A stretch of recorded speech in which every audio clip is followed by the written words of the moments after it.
In my last video, I talked about employee appreciation or coworker appreciation. So today, I'd like to talk about the 5 different types of love languages. And there's been 2 books written on this, one for personal relationships and one for business. If you're not familiar with this, it's a very powerful concept, but there's 5 love languages: quality time, words of affirmation, acts of service, tangible gifts, and the last one is physical touch. So everybody has their favorite. So for this week, and by the way, I'm going to do a special one just on physical touch, especially when we're talking about leadership in the workplace. And today, with sexual harassment and the battle of what all that is these days, I'll touch on that on a future video.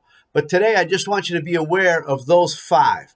So when you're appreciating somebody, are you hitting on their love language that's the most important to them? I'll give you a recent example.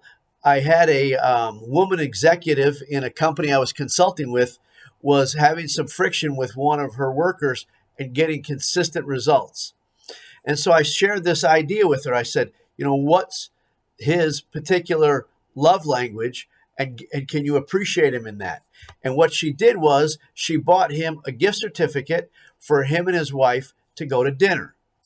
And then she reported back to me that the results were just unbelievable in his attitude and his change in disposition. And that's because she had hit the heart of what was important to him. In this particular case, it was a physical, tangible gift called dinner. Now, if your employee or your teammate or whoever you want to appreciate, this also applies to spouses and children and anybody really.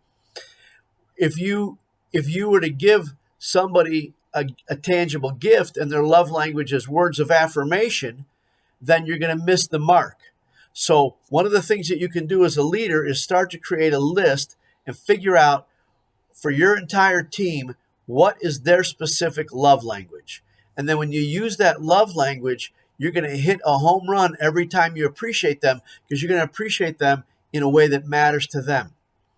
Now, and I'll break down a couple more in more detail in the future. But again, for today, I just want to talk about and make you aware of that there's 5 languages that really speak to a person, and we all have our number one. We all like all of them, but that number one is where you want to be living so you can hit a home run every time you appreciate them. I'm going to talk in a little bit more detail on this in future videos, but that's enough to get us started for today. Your task is go out and figure out everybody that you're appreciating, what's their love language. And remember, the 5, once again, are acts of service, quality time, words of affirmation, tangible gifts, and physical touch.